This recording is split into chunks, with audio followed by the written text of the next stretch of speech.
El día de hoy vamos a hablar de la ecuación de estado para los gases ideales y vamos a dar una introducción a gráficas de presión-volumen. Entonces, antes de comenzar, me gustaría recordar qué es un gas. Entonces, en un gas nosotros tenemos muchas moléculas que se mueven libremente con una velocidad v, en este caso, y entre estas moléculas no hay ningún tipo de interacciones, ¿de acuerdo? Si nosotros queremos describir las propiedades de este gas a nivel macroscópico, tenemos que medir la presión del gas, el volumen, la temperatura o su masa. Estas variables son las que nosotros conocemos como variables de estado y la relación entre ellas es lo que vamos a conocer o lo que se conoce como la ecuación de estado. Entonces vamos a comenzar hablando de la masa. Entonces, cuando nosotros hablamos de la masa en un gas, vamos a mirar cómo se define esta masa. Entonces, para definir la masa de un gas tenemos que tener en cuenta el número de moles que hay dentro de un gas y la masa molar. La masa molar la podemos obtener a partir de la información que obtenemos en una tabla periódica, en donde básicamente esta masa atómica está relacionada con la masa molar del gas. El número de moles pues, nos dice cuántas moles del gas hay dentro de un recipiente a un volumen constante, vamos a verlo más adelante, y tenemos que recordar que en una mol de un gas hay el número de Avogadro de número de partículas, que es del orden de 10 a la 23 partículas por mol. Ahora, en este caso particular del hierro, nosotros nos damos cuenta que la masa molar es de 55.845. ¿Esto qué significa? Pues que una mol de hierro tiene una masa de 55.84 gramos. Y así podemos determinar la masa que hay dentro de un recipiente que contiene un gas. Ahora, para mirar la relación que hay entre las otras variables termodinámicas, pues tenemos que irnos a experimentos que comenzaron en 1600, donde la gente comenzó a medir la relación entre la presión en un gas, el volumen y la temperatura. El primero de estos experimentos que se realizó a temperaturas constantes. Entonces, básicamente, ¿qué se hacía? Pues cambiar la presión y cambiar el volumen manteniendo la temperatura constante. Para ver cómo funciona esto, pues tenemos aquí un cartoon a mano izquierda, donde básicamente la presión está representada por una persona que está parada sobre una caja. Y si ustedes recuerdan, cuando nosotros hablábamos de presión, pues la presión se define como la fuerza por unidad de área. Entonces, en este caso, el área sobre la cual está parada cada una de estas personas es un área constante y lo que estoy cambiando es la fuerza al aumentar la masa de cada uno de los señores que se encuentran sobre los volúmenes o sobre la caja. ¿Qué nos damos cuenta? Nos damos cuenta que yo puedo tener un volumen B sub 1 o 1B y si yo disminuyo la presión, el volumen aumenta. Entonces, si yo disminuyo la presión a un medio, pues el volumen aumenta a 2 veces el volumen inicial. O si yo aumento la presión, ¿qué sucede con el volumen? Ah, pues el volumen disminuye. Y entonces, ¿a qué relación llegamos? Pues llegamos a una relación que nos dice que entre la presión y el volumen hay una constante o que la presión y el volumen son inversamente proporcionales. Y si yo estoy trabajando en un experimento a temperatura constante, pues nos damos cuenta que el producto de la presión por el volumen en un gas siempre va a ser igual a una constante. A esta ley se le conoce históricamente como la ley de Boyle. Bien, ahora veamos qué pasa si yo dejo la presión constante.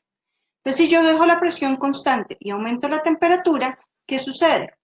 Pues volvamos al cartoon. En este caso, cuando yo hablo de que aumento la temperatura, pues estoy aumentando el número de velas que hay en el diagrama.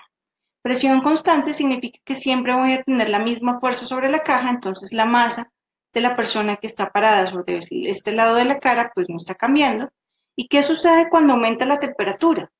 Pues cuando aumenta la temperatura, yo veo que el volumen aumenta.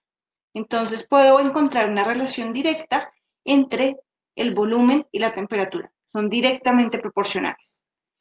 Esto es lo que se conoce históricamente como la ley de Charles. Ahora, vamos a dejar un volumen constante. Entonces, si yo quiero dejar el volumen constante aumentando la temperatura, entonces nuevamente vamos al cartoon. Yo voy a aumentar la temperatura de media vela, una vela o dos velas. Y yo quiero dejar el volumen constante. Entonces, ¿qué tengo que hacer para que el volumen se mantenga constante a medida que aumento la temperatura? Pues lo que tenemos que hacer es aumentar la presión, el número de personas que está sobre la caja. Entonces nos damos cuenta que si yo aumento la temperatura, necesito aumentar la presión para mantener un volumen constante. Entonces aquí tenemos una relación directa entre la presión y la temperatura. Estas dos cantidades son directamente proporcionales. Ahora, si yo quiero resumir estas relaciones, pues llego a la ecuación de los gases ideales. ¿Qué me dice la ecuación de los gases ideales? Que el producto de la presión por el volumen, que ya habíamos visto que era una constante, pues es igual al número de moles que hay dentro de este volumen por la constante de los gases ideales, que es R, veces la temperatura. Y este R, pues es una constante que tiene este valor de 8.31 julios por mol por kilo. Bien, y esta es la que se conoce como la ecuación de estado de los gases ideales. Ahora, ¿qué sucede si yo tengo un sistema cerrado? Entonces, primero, ¿qué significa tener un sistema cerrado? Pues en un sistema cerrado, el número de moles no cambia, es una constante. Entonces, el número de moles no va a cambiar. ¿Y qué me doy cuenta? Pues yo voy a decir, en este sistema cerrado tenemos un estado inicial y ese estado inicial tiene una presión inicial, una temperatura inicial y un volumen inicial. Entonces, para el estado inicial se cumple que P1, B1 es igual a N, R, T1. Lo mismo para el estado 2. Entonces, en el estado 2, pues también se cumple que P2, B2 es igual a N, R, T sub. Ahora, yo puedo escribir el NR a partir de estas dos ecuaciones. ¿Cómo puedo escribir NR a partir de estas dos ecuaciones? Podemos escribir como NR, ¿a qué es igual? Pues a P1, B1 sobre T1, o es igual a P2, B2 sobre T2. Y si yo igualo estas dos expresiones, pues tengo que P1 por B1 sobre T1 es igual a P2, B2 sobre T2. Y entonces con esta ecuación, con esta relación, yo puedo encontrar la presión, el volumen y la temperatura de dos estados o de un mismo gas en dos estados, uno con presión 1, volumen 1 y temperatura 1, y un estado final con presión 2, volumen 2 y temperatura 2. ¿De acuerdo? Y esto es únicamente válido para sistemas cerrados. ¿Listo? Ahora, yo puedo representar el estado de un gas ideal a partir de estas gráficas, que son gráficas PV o gráficas de presión-volumen.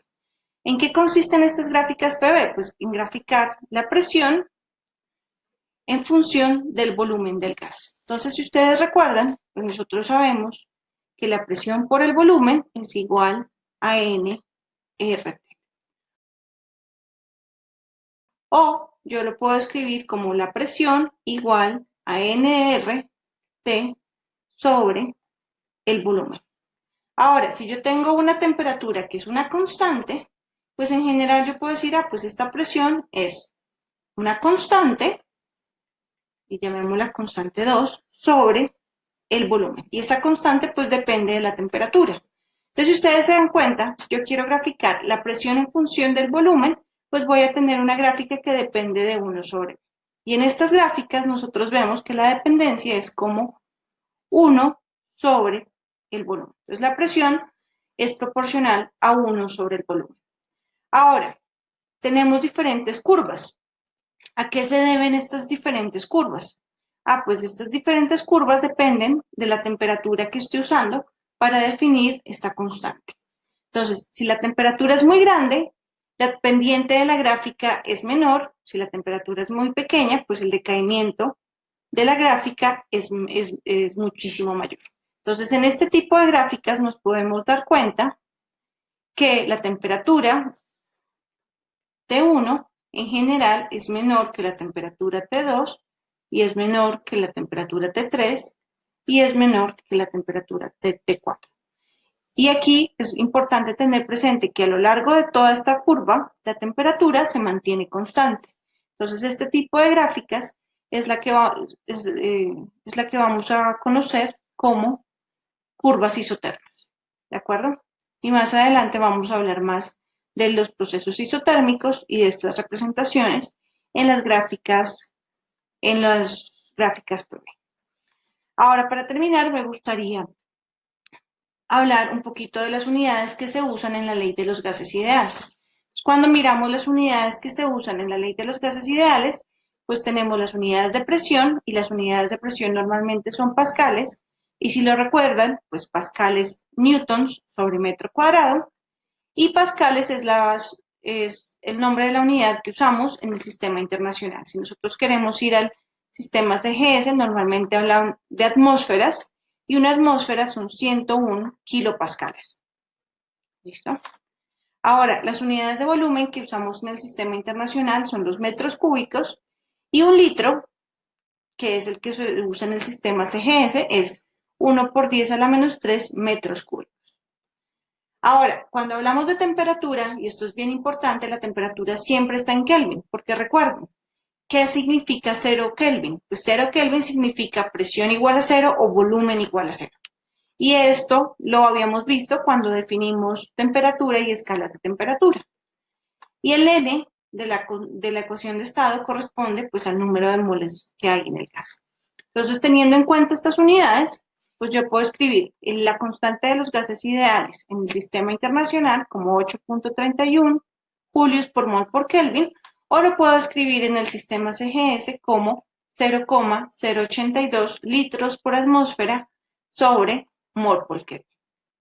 Y a continuación van a hacer un par de preguntas conceptuales sobre este tema.